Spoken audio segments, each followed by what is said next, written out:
Welcome. I am Lucinda Curran, your host for the 2016 Environmental Sensitivity Symposium, and today I'm introducing you to Lara Adler. Hi Lara, how are you? I'm great. How are you? Excellent, thank you. Now, your work is linked to environmental sensitivities. Can you tell us a little bit about this, please? About my work, the work that I do in this space. Yeah. Yeah. So I teach courses on environmental chemicals and their health impacts, primarily to health practitioners, but also to people that are working in the direct marketing, selling products in the direct marketing model, and consumers who are just super healthy and really want to take their health up to the next notch and move beyond the green smoothie and yoga realm and really step into this unknown space of environmental health. I really believe that this subject, environmental toxicity, is the biggest missing piece in the conversation that people are having around health and wellness. And I think we're at a time and place where people are really primed to actually hear it. Does that make sense? Like to really be able to hear it and let it sink in, because the amounts of diseases and health issues that are just absolutely skyrocketing is making it impossible for people to ignore this piece. Sure, and that's changed a lot recently in that people, say 5-10 years ago, weren't at all interested, as in the general population. What do you think's helped sort of shift that sort of openness, I guess?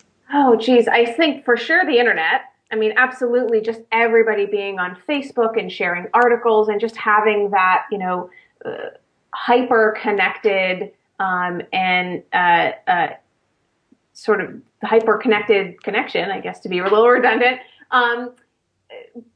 But, in the sharing of information, we're in the information age. And so things that, whether it's 5 years ago or 10 years ago or 20 years ago, research in this space or news articles or studies that are connecting environmental chemicals to some specific type of disease, only a few people would have heard about it. And now it's really easy to spread that information very widely. So I think that's for one of the key ones. The other one is that, like I just said, there's this incredible increase in the rates of certain types of diseases or health conditions. When we're seeing rates of autism rise at this extremely alarming rate, at a rate that's faster than genetics or biology can explain, we have no choice but to look at, okay, what in our environment might be causing this? And here in the United States, they track autism rates in every state in the country. And so there's certain states, like the state of New Jersey,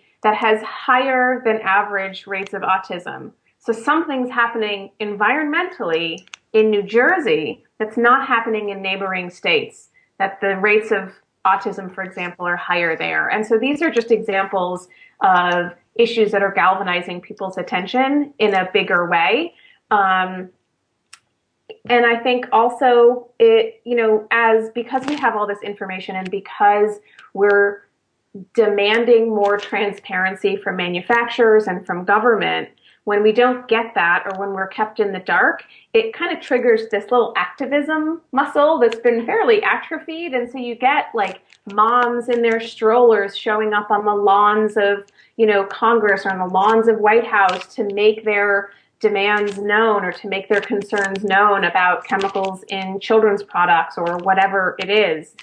So I think we're kind of reaching this place in time where we have more awareness. And we can use social media and we can use the internet and the sharing of information in a really positive way.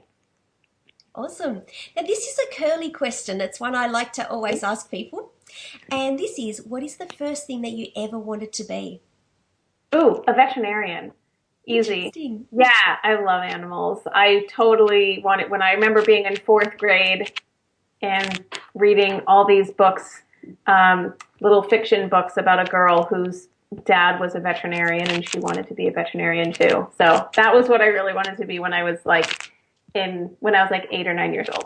That's gorgeous. One of the things, like the link I see between that and what you do now is, in a sense, animals aren't able to, I guess, recognize what's going on for themselves, which, by doing what you do and by wanting to be a vet, it's helping those groups Yes. that don't have that ability to recognize necessarily themselves. So it's helping create that understanding Yeah. to help everybody. So awesome.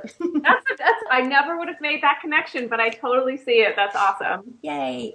And the last question for you for this little interview is, what is something that inspires you? Ooh, what is something that inspires me? You know what really inspires me? I just had this conversation yesterday with a group of my clients. Women. Women are such badasses. We move the world. Like when we get something in our mind that we want to do, we do it. We have incredible leadership. We have incredible empathy. We have fantastic problem solving skills. And I just am so inspired, especially in the health and wellness space, to see so many women stepping forward, and whether they're practitioners or just people that are looking after their families. I just really think, even though it may not be reflected in how society pays us and all of those sort of cultural norms, I really do think that we move the world. We are the primary spenders in the economy. We run our households. That women inspire me. I think we're a pretty fantastic crew. Just gonna say that one. That's awesome. So everybody, if you want to hear a little bit more from Lara Adler, you can head on over to the Environmental Sensitivity Symposium just to hear much more from her. Thank you for joining us.